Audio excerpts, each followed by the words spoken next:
എല്ലാവർക്കും നമസ്കാരം. ഇന്ന് ഞങ്ങളിവിടെ ഉണ്ടാക്കുന്ന ഡിഷ് കൂണ് അല്ലെങ്കിൽ മഷ്റൂം കൊണ്ടുള്ളതാണ്.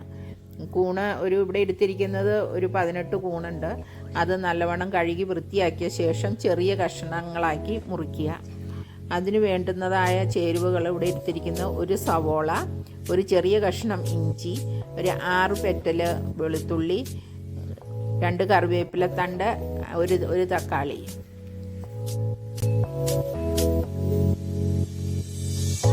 ഇഞ്ചിയും സവോളയും തക്കാളിയും എല്ലാം ചെറിയ നീളത്തിലുള്ള കഷ്ണങ്ങളായി മുറിച്ചതിന് ശേഷം ഒരു ചട്ടിയിൽ എണ്ണ വെച്ച് ചൂടാകുമ്പോൾ അതിലോട്ട് ഇഞ്ചിയും വെളുത്തുള്ളിയും ഇട്ട് ഇളക്കുക. അതിനുശേഷം സവോള ചേർക്കുക.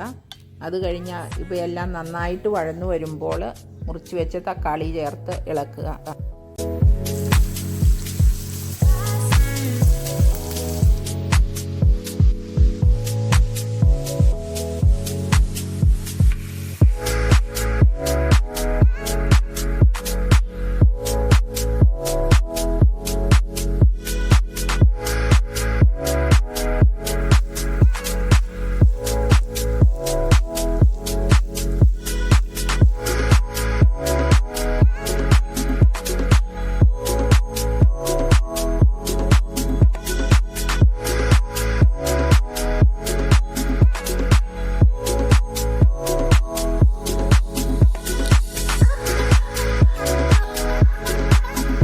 ഇഞ്ചിയും സവോളയും വെളുത്തുള്ളിയും അതിൻ്റെ കൂടെ കറിവേപ്പിലയും ഇട്ട് നന്നായിട്ട് വഴന്നു വരുമ്പോൾ അതിലിട്ട് ഒരു 1/2 ടീസ്പൂൺ മഞ്ഞൾപ്പൊടി, 1/2 ടീസ്പൂണ് ഇവിടെ ചേർത്തിരിക്കുന്നത് ജീരകപ്പൊടിയാണ്. നല്ല ജീരകപ്പൊടിയാണ് ചേർക്കുന്നത്.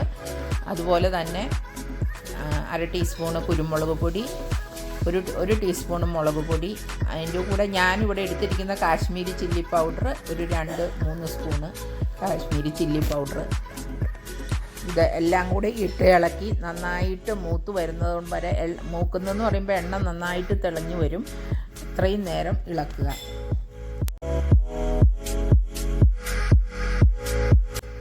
മസാലയെല്ലാം മൂത്ത് വരുമ്പോൾ അതിലേട്ട് മുറിച്ച് വെച്ചിരിക്കുന്ന മഷ്റൂം കഷ്ണങ്ങൾ ചേർത്ത് നന്നായി ഇളക്കി മൂടി വയ്ക്കുക. അതിൻ്റെ കൂടെ വെള്ളമൊന്നും ചേർക്കണ്ട, മഷ്റൂമിൽ തന്നെ വെള്ളമുണ്ട്. മൂടി വെച്ച് വേവിക്കുമ്പോൾ വെള്ളം തന്നെ ഇറങ്ങി വരും.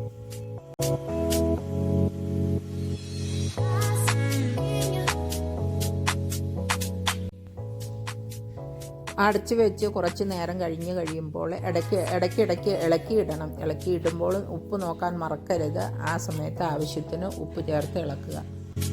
വെള്ളം ഒത്തിരി വറ്റിപ്പോകാതെ കുഴമ്പ് പരുവത്തിൽ ഉള്ളവർക്ക് അതിൻ്റെ ആവശ്യമായിട്ട് എടുക്കാം. ഡ്രൈ ആക്കണവർക്ക് ഡ്രൈ ആക്കി എടുക്കാം. അപ്പത്തിൻ്റെ കൂടെയും ചോറിൻ്റെ കൂടെയൊക്കെ കഴിക്കാൻ, ചപ്പാത്തിയുടെ കൂടെയൊക്കെ കഴിക്കാനാണെങ്കിൽ ഗ്രേവി പരുവത്തിലെടുത്ത് സെർവ് ചെയ്യും. Like, share, and subscribe, and click the notification bell to get notified when we post new videos. Bye!